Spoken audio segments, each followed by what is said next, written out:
Bismillahirrahmanirrahim. Alhamdulillahirabbil alamin. Wassalatu wassalamu ala asyrafil anbiya'i wal mursalin wa ala alihi wa sahbihi ajmain. Hari ini kita akan membincangkan tentang sembahyang orang yang bermusafir, iaitu merujuk kepada solat atau solat yang diberikan keringanan ataupun rukhsah oleh syarak, iaitu rukhsah bagi jamak dan qasar solat. Baik, kita faham bahawasanya dalam Al-Quran Allah menetapkan sesuatu hukum itu, la yukallifullahu nafsan illa wus'aha, ya, tidaklah keluar daripada kemampuan manusia. Segala hukum yang Allah tetapkan kepada manusia ataupun mukallaf, ya, tidak terkeluar daripada kemampuannya.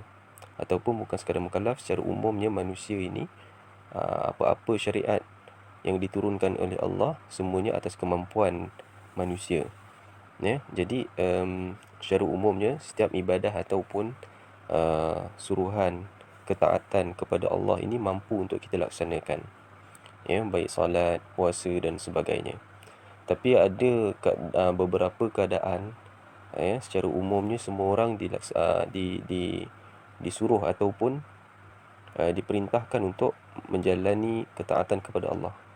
Tapi ada bukanlah semua orang itu mampu melaksanakan segala yang diperintahkan Allah tu secara sempurna, ya. Kadang-kadang manusia itu mengalami kesulitan, ya, mukallaf itu mengalami kesulitan untuk melaksanakan ketaatan kepada Allah.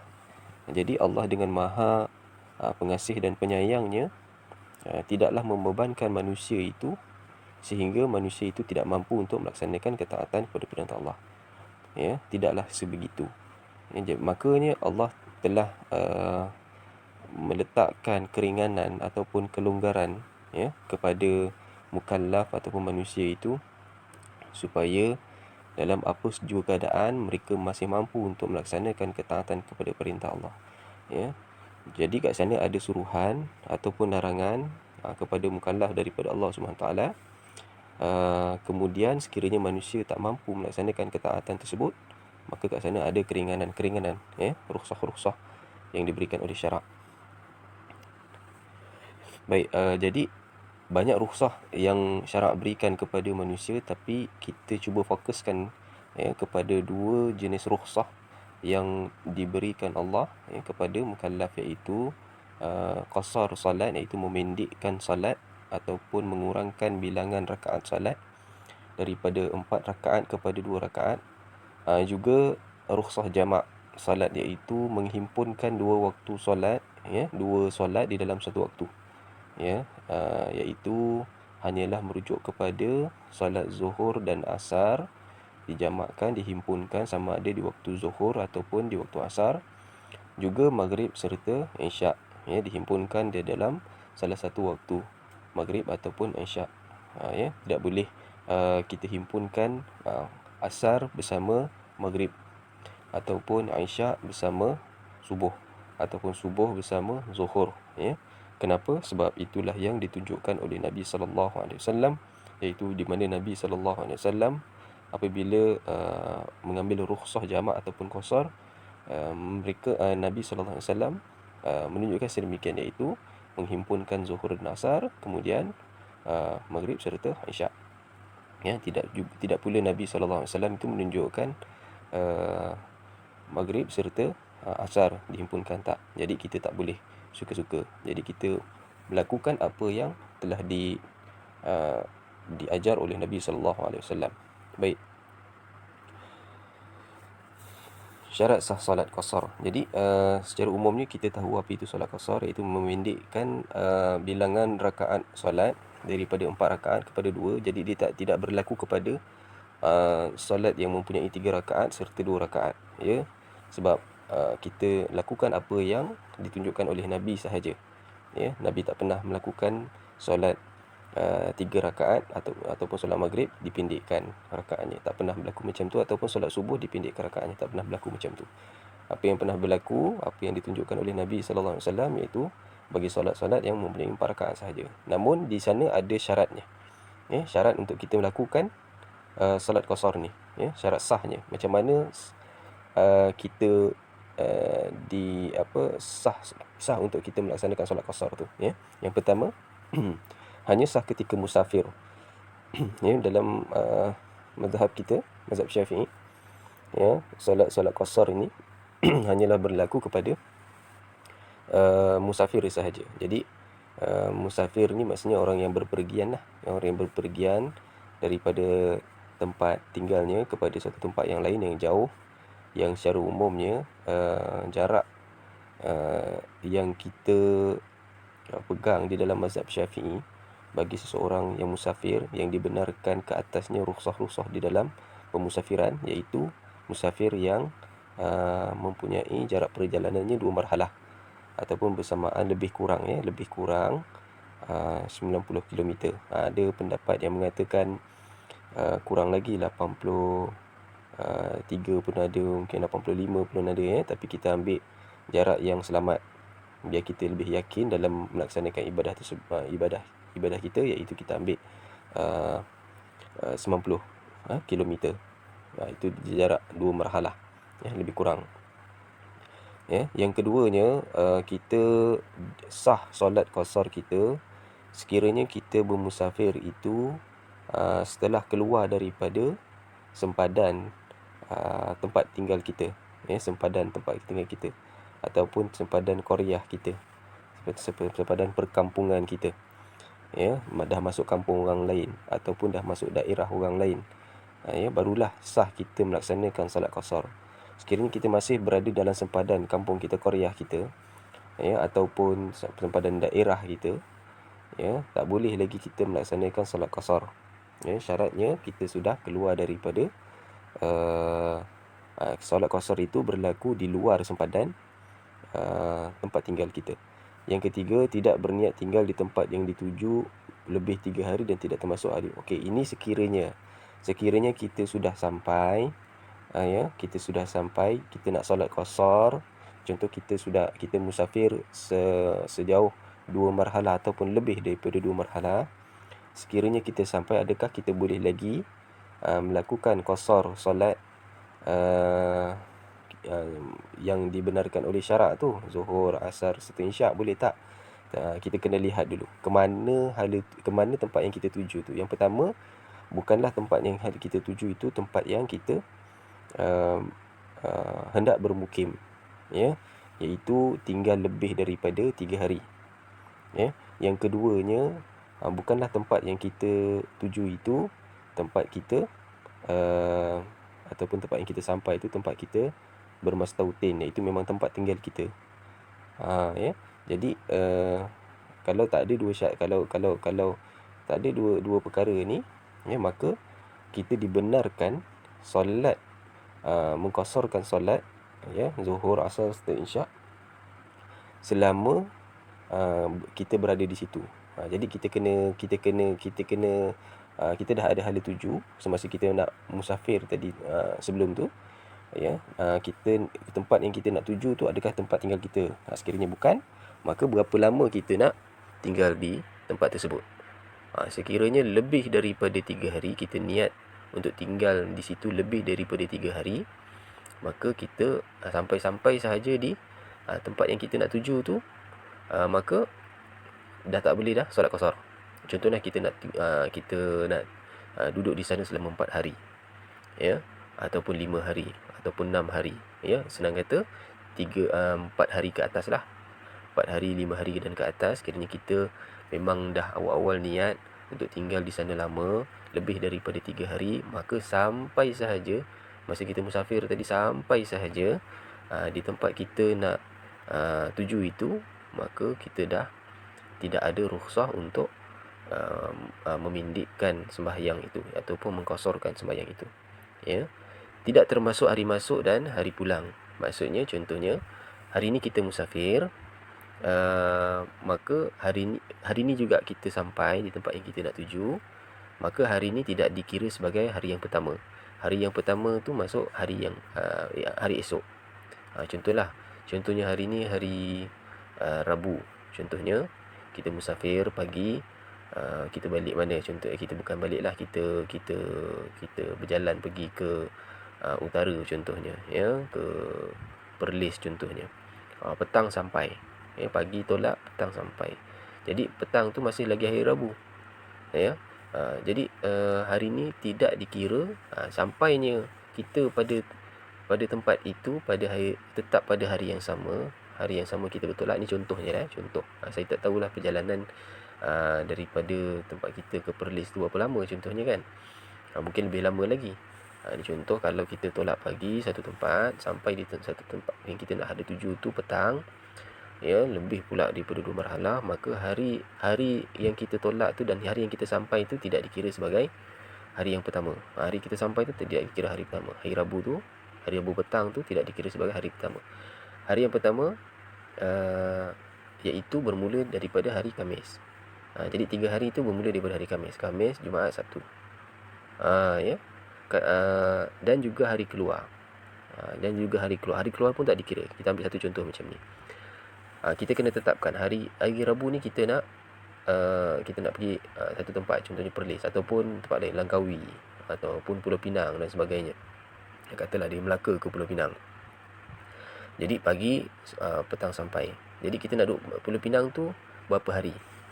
Katalah kita anggarkan balik nanti, kita nak balik daripada Pulau Pinang balik ke Melaka nanti hari Ahad. Jadi kita kena kira daripada Rabu sampai Ahad tu berapa hari. Jadi Rabu, Khamis, Jumaat, Sabtu, Ahad, ada 5 hari. Baik, boleh tak selama kita berada di Pulau Pinang tu kita qasar solat? Ya, jadi kiraan dia macam ni. Hari Rabu kita tolak, Rabu juga kita sampai ke Pulau Pinang. Jadi hari Khamis tu hari pertama, hari Jumaat tu hari kedua, hari Sabtu tu hari ketiga. Jadi kita sudah niat hari Ahad tu untuk kita pulang daripada Pulau Pinang. Jadi hari Ahad tu tidak termasuk hari yang keempat, tak ada termasuk hari keempat. Dia termasuk hari yang keluar.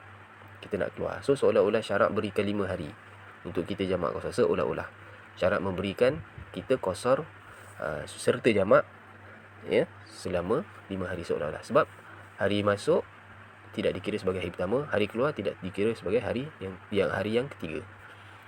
Ya, hari ketiga sampai hari Sabtu. Lepas tu kita nak keluar hari Ahad. Jadi hari Ahad itu tidak dikira sebagai hari yang lebihnya, ya. Dia dikira sebagai hari keluar. Kalau kita niat untuk, kalau kita niat nak balik hari Senin, tadi kita nak balik hari Ahad, katalah kita tolak hari Rabu, lepas tu kita nak balik daripada Penang tu hari Isnin. Jadi kita kena kira berapa hari sebenarnya kita berada di Penang. Jadi kalau kita hari ni hari Rabu sampai, jadi hari Rabu tak termasuk. Okey, kita kira daripada hari Khamis, Jumaat, Sabtu, Ahad, Isnin baru keluar. Jadi kita sudah ada 4 hari dekat sampai hari Ahad tu. Hari Senin kita keluar kan. Jadi hari Senin kita keluar. Jadi sebenarnya kita dah berada kat sana, kita dah niat kat sana untuk tinggal selama 4 hari.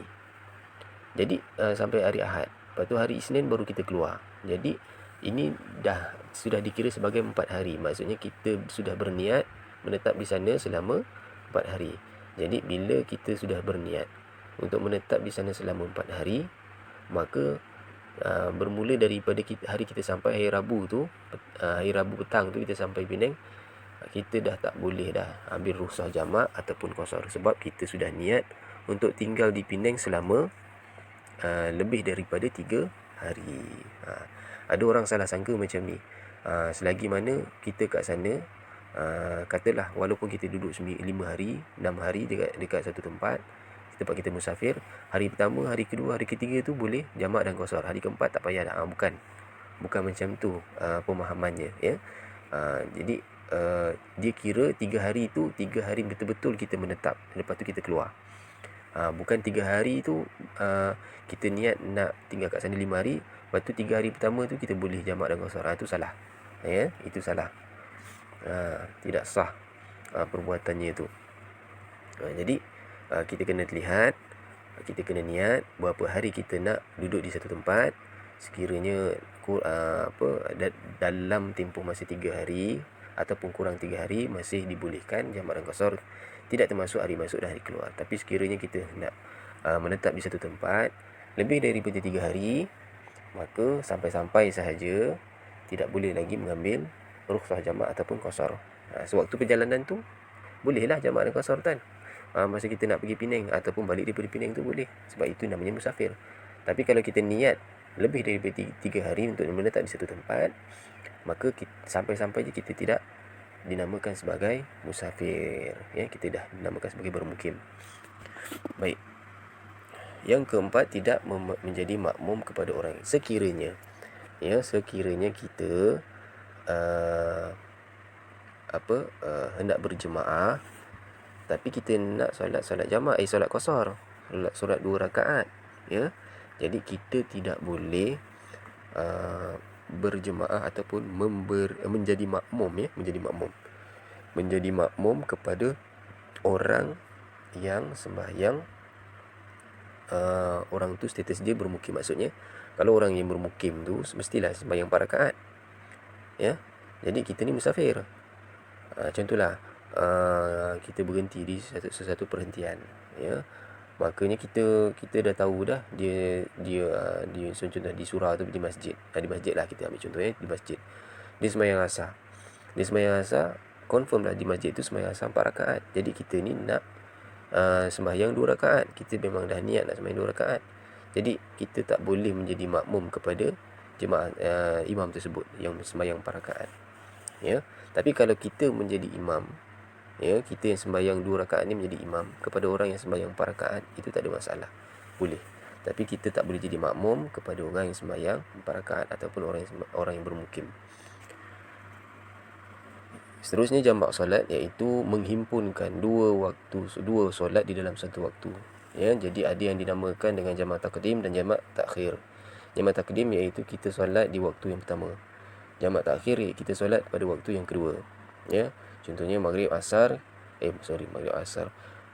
isyak kita sembahyang pada waktu maghrib, ini namanya jamak taqdim.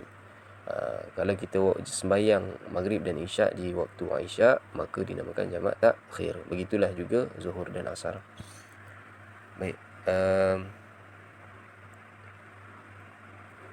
Syarat dia kita kena penuhi supaya menjadikan sembahyang kita itu sah. Yang pertama, syarat kepada jamak taqdim iaitu kita jamakkan solat pada waktu yang pertama, ya, iaitu yang pertama ditunaikan secara tertib. Dengan maksud, kalau katalah kita sembahyang jamak taqdim zuhur dan asar, jadi kita akan sembahyang zuhur kemudian sembahyang asar di waktu zuhur. Jadi syarat dia kena tertib, iaitu kita kena sembahyang zuhur dahulu, kemudian baru kita sembahyang asar. Ini berbeza dengan jamak takhir. Jamak takhir, kita boleh sekiranya nak sembahyang asar dulu kemudian sembahyang zuhur, ataupun sembahyang zuhur dulu kemudian asar pun boleh. Ya. Jamak takhir iaitu kita sembahyang zuhur dan asar contohnya di waktu asar. Jadi kita boleh sembahyang zuhur kemudian asar ataupun asar kemudian zuhur. Ya. Boleh. Sebab apa? Sebab waktu asar dah masuk, kita boleh masuk waktu asar. Kita menghormati waktu. Jadi kita dahulukan sembahyang asar, kemudian kita sembahyang zuhur. Ataupun kita ikut tertib, zuhur dulu kemudian asar pun boleh. Ya, tapi jamak taqdim dia sebab asar tu belum masuk, yang dah masuk zuhur saja kan. Jadi diwajibkan sembahyang zuhur dulu kemudian sembahyang asar.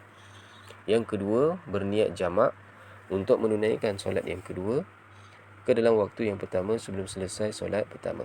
Iaitu kita dah niat, contohnya zuhur dengan asar, kita tengah sembahyang zuhur. Jadi kita nak sembahyang zuhur, kita nak sembahyang zuhur ataupun sedang sembahyang zuhur. Jadi kita niat untuk sembahyang asar lepas tu. Itu syaratnya, itu yang dimaksudkan dengan niat di waktu solat yang pertama. Ya, sama ada kadang-kadang kita terus niat kan, kita sembahyang zuhur tu terus kita niat jamak dengan waktu asar. Jadi kita dah niat dalam hati, lepas aku sembahyang zuhur ni aku nak sembahyang asar. Kadang-kadang kita tak niat nak jamak.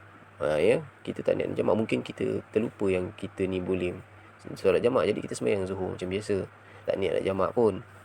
Ya, kemudian pertengahan sembahyang baru kita ingat kita ni musafir. Ya, musafir yang dibolehkan sembahyang jamak. Jadi kita niatlah lepas kita nak sembahyang Zuhur tu, kita terus sembahyang Asar. Itu pun boleh, sah.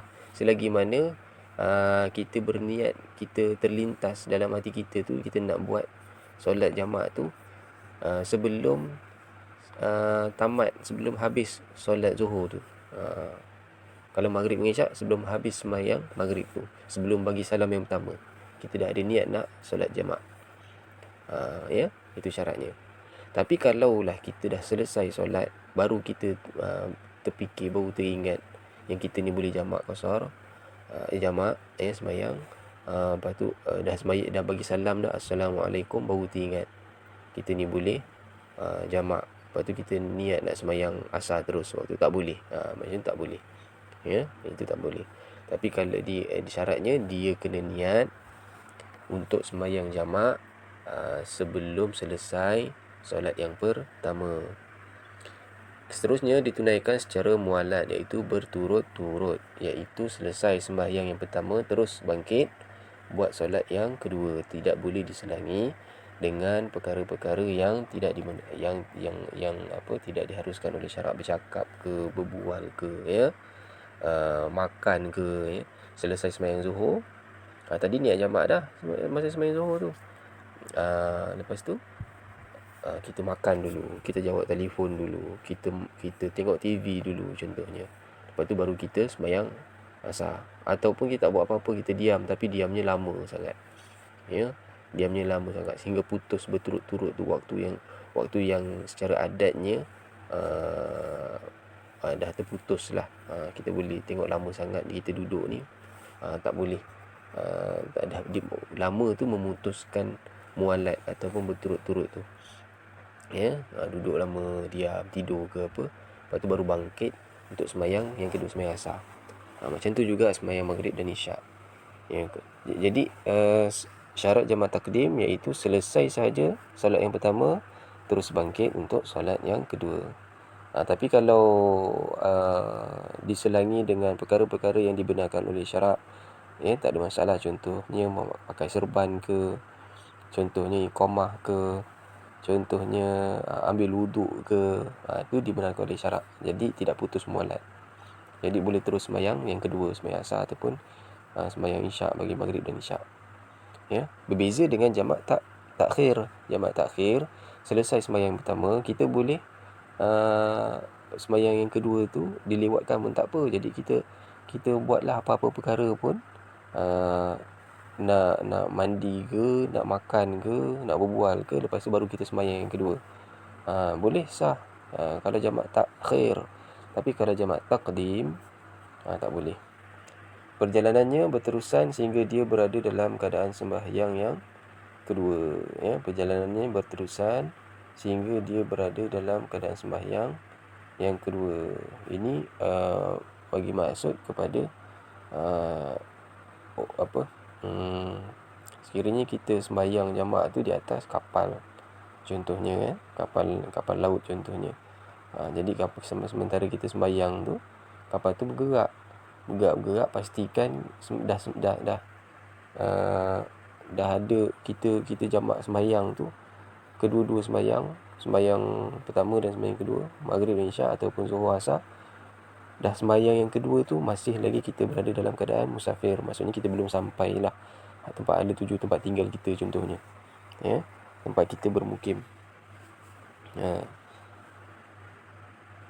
Ya, maksudnya kita kena sembahyang jamak Maghrib Isyak contohnya, kedua-dua sembahyang tu masih lagi berada dalam keadaan kita masih berada dalam keadaan musafir. Tu maksudnya. Ya. Ataupun situasi lain, kita dah sembahyang sembahyang pertama, lepas tu tak sempat yang kedua, kita dah berubah niat. Nak tinggal lebih daripada ni kalau contoh kita dah sampailah tempat tu, mula-mula kita nak tinggal 3 hari, 2 hari atau sehari saja, ya. Lepas tu tiba-tiba kita berubah niat. Masa kita sembahyang Zuhur tu, kita dah sembahyang Zuhur, masa sembahyang Zuhur tu kita niat nak jamak. Tiba-tiba selepas daripada tu, hujung-hujung solat Zuhur tu, kita tiba-tiba terdetik dalam hati kita nak ubah niat, nak tinggal di situ lebih sikit daripada 3 hari, 4 hari, 5 hari, 6 hari. So terus dah tak boleh sembahyang asar. Ya, asalnya boleh sebab niatnya tu musafir dalam waktu 3 hari ataupun kurang daripada 3 hari. Tiba-tiba dalam sembahyang Zuhur tu juga kita berubah niat, ya, nak bermukim di situ ataupun nak tinggal di situ lebih daripada 3 hari, maka sembahyang asar tu dah tak boleh dah kita lakukan secara jamak. Kena tunggu waktu asar lah. Syarat jamak takhir, sekiranya kita melewatkan ataupun menghimpunkan dua solat di waktu yang kedua. Ya, yang pertama berniat hendaklah melewatkan sembahyang pertama ketika dalam waktunya. Maksudnya kita sudah niat dalam hati untuk melewatkan sembahyang Zuhur kita ni pada waktu asar nanti. Contohnya, ya. Contohnya kita tengah bawa kereta, ya, bermusafir. Lepas tu dah masuk waktu Zuhur. Jadi kita niat nak sembahyang Zuhur pada waktu asar. Niat tu bila? Terdetik niat tu bila? Sewaktu waktu Zuhur tu masih belum habis. Ya. Sewaktu Zuhur tu masih belum habis. Tapi kalau waktu Zuhur tu dah habis baru kita niat. Contohnya macam ni lah.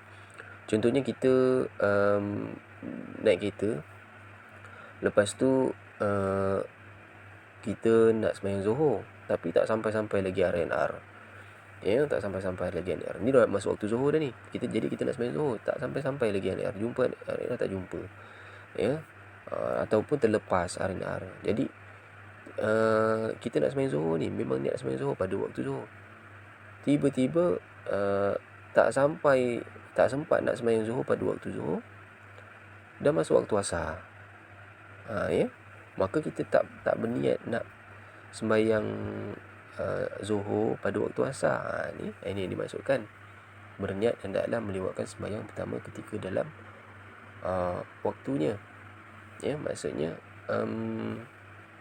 pada waktu Zuhur tadi kita langsung tak niat nak jamak pada waktu asar. Seolah-olah kita lalai lah. Kita lalai. Sepatutnya nak sembahyang, betul-betul sembahyang, kena berhenti sembahyang. Tapi kita lewatkan sampai dah masuk waktu asar. Ya, lepas tu kita leka pula tak niat nak jamak takhir. Jadi sembahyang Zuhur ni jadi sembahyang qada lah. Jadi still kena buat sembahyang Zuhur tu. Tapi disebabkan kita lalai, maka sembahyang Zuhur tu jadi sembahyang qada. Tetap wajib sembahyang, tapi jadi qada dengan lalai tadi itu berdosa lah.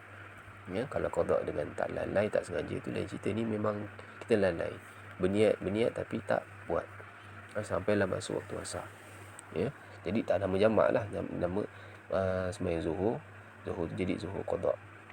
Ya, qada Zuhur pula, bila dah qada Zuhur tak boleh lah kita kosorkan 2 rakaat Zuhur tu sebab kita beringan-ringan, ya, mengambil ringan dengan hukum syarak. Ya, ambil ringan dengan hukum syarak. Ya, jadi tak boleh lah sembahyang pendekkan sembahyang Zuhur 2 rakaat menjadi 2 rakaat tu sebab Zuhur tadi jadi qada. Okey, yang kedua berada dalam keadaan musafir sehingga kedua-dua solat selesai didirikan. Sama juga situasinya, iaitu iaitu kedua-dua solat kita dirikan dalam keadaan kita masih musafir. Yang ketiga, tidak disyaratkan tertib antara kedua-dua solat. Ya, tidak disyaratkan tertib antara kedua-dua solat tetapi sunat mualat. Ya, tidak disyaratkan tertib maksudnya boleh kalau kita sembahyang jamak takhir, kita boleh sembahyang Zuhur dulu kemudian asar, ataupun sebaliknya, asar dulu kemudian Zuhur. Begitu juga maghrib isyak, kita boleh sembahyang maghrib kemudian isyak, ataupun isyak dulu kemudian maghrib. Dan juga tidak diwajibkan mualat. Mualat tadi apa? Berturut-turut, ya. Ya. Tak boleh diselangi dengan diam yang lama atau perkara-perkara yang tidak diharuskan oleh syarak. Tapi kalau jamak takhir boleh kita selangi dengan diam yang lama ataupun perkara-perkara lain. Tapi sunat, maksudnya digalakkan kita buat secara berturut-turut. Itu lebih baik. Syarat perjalanan yang membolehkan kedua-dua solat tadi, jamak dan qasar, secara umumnya kalau kita nak buat jamak qasar, syarat umum kita yang kita perlu penuhi iaitu perjalanan yang lebih daripada dua perjalanan yang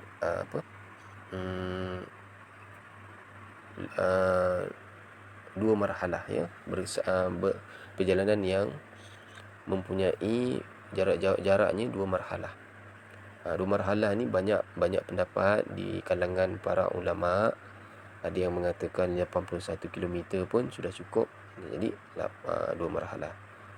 Ataupun ada yang kata 84 km pun sudah dua marhalah. Ya, tapi kita ambil jarak yang lebih selamat, mualat lah, mualat lah, ihtiyat, iaitu berhati-hati. Ya, kita ambil jarak yang jauh sikit supaya keluar daripada khilaf para ulama ni, dan meyakinkan kita untuk melaksanakan jamak dan qasar, kita ambillah 90, lebih kurang. Yang kedua, tahu tempat yang hendak dituju. Tahu tempat yang hendak dituju, kita nak pergi mana, kita nak pergi mana, tahu tempat kita nak tuju tu. Jadi kita nak pergi Pulau Pinang, kita dah tahu tempat tuju kita.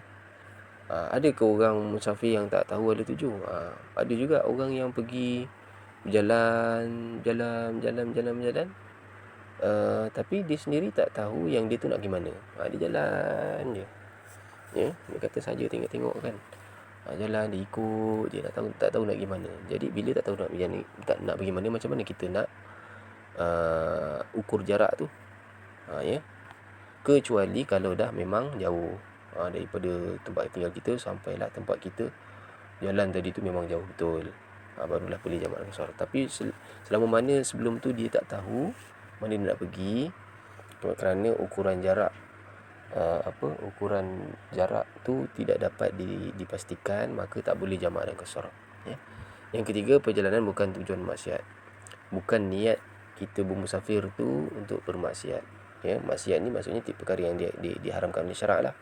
Mencuri pun maksiat, berjudi pun maksiat, mengompak pun maksiat, nak mencederakan orang, bunuh orang pun maksiat. Jadi apa-apa yang maksiat ni tak boleh.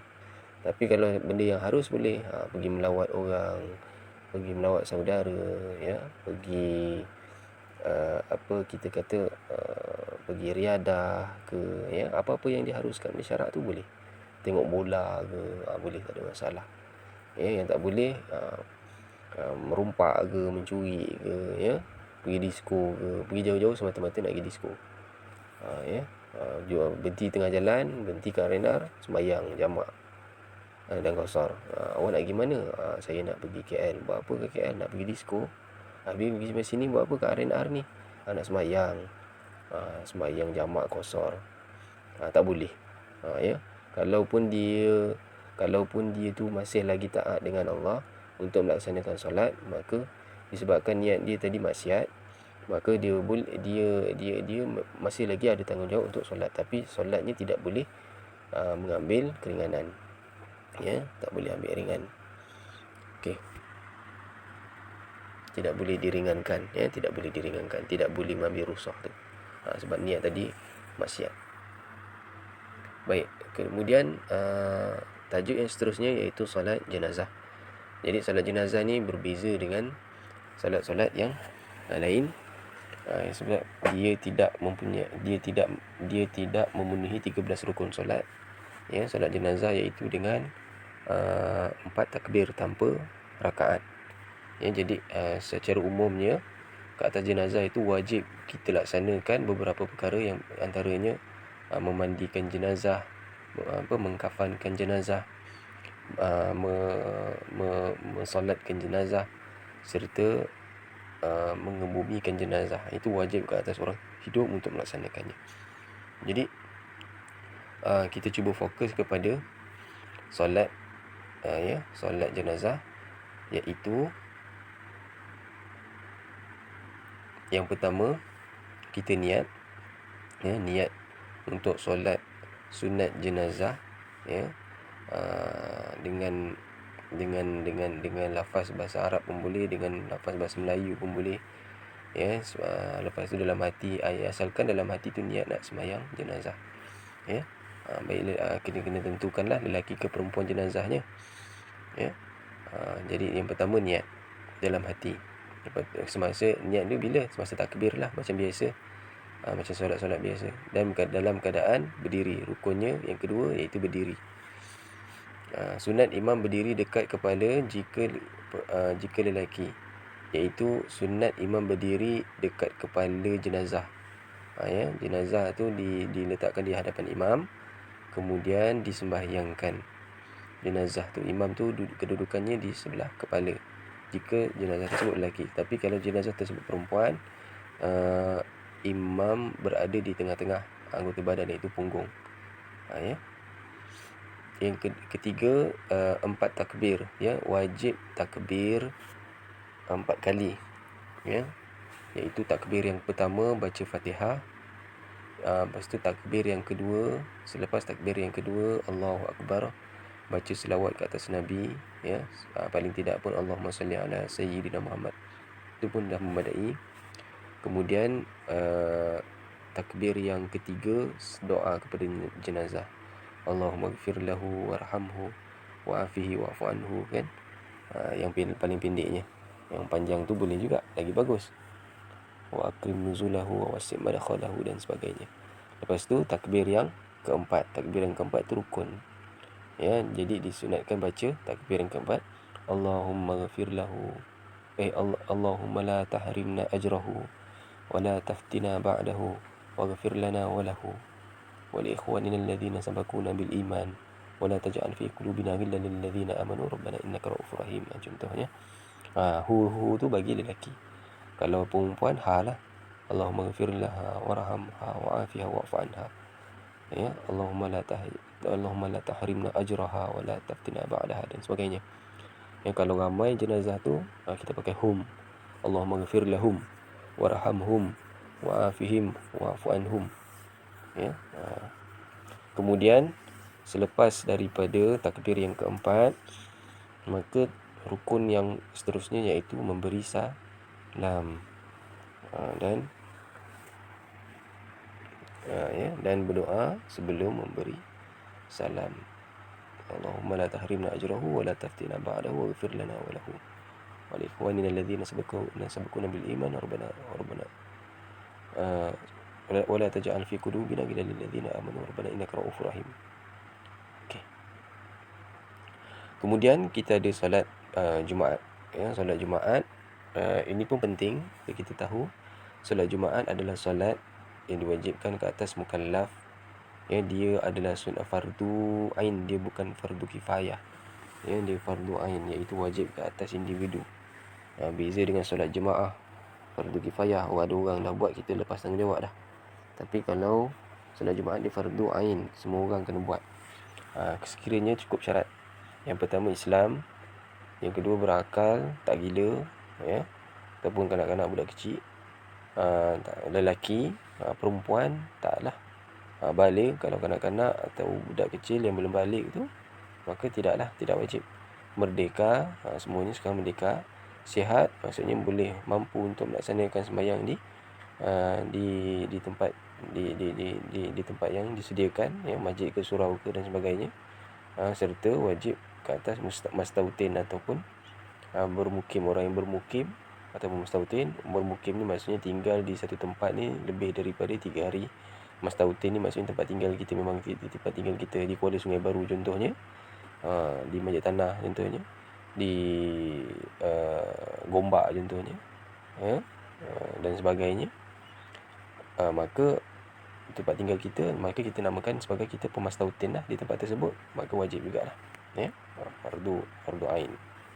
Syarat sah sembahyang Jumaat, iaitu nak jadikan sembahyang Jumaat kita itu sah, iaitu dilakukan pada waktu zuhur, didirikan dan dilakukan dalam kawasan perumahan, kawasan yang dihaskan lah, seperti masjid, surau dan sebagainya. Tak boleh ada 2 atau lebih solat Jumaat pada tempat tersebut, kecuali kalau satu tempat tu dah penuh. Kalau satu tempat tu tak penuh, tak apa tu kita tambah lagi. Dalam satu tempat tu, satu kampung tu ada 2 tempat solat Jumaat. Padahal dia salah satu daripadanya tu, dua-dua tempat tu tak penuh pun orang, tapi dah tambah satu lagi. Tak boleh dilakukan dengan jemaah, tak ada seorang-seorang. Dalam mazhab Syafi'i mesti ada 40 orang. yang cukup syarat, yang tadi itulah, lelaki, mustautin dan sebagainya. Ya, bilangan jemaah selamai 4 orang didahulukan dengan 2 khutbah, beza dengan solat hari raya, kita sembahyang dulu 2 rakaat kemudian khutbah.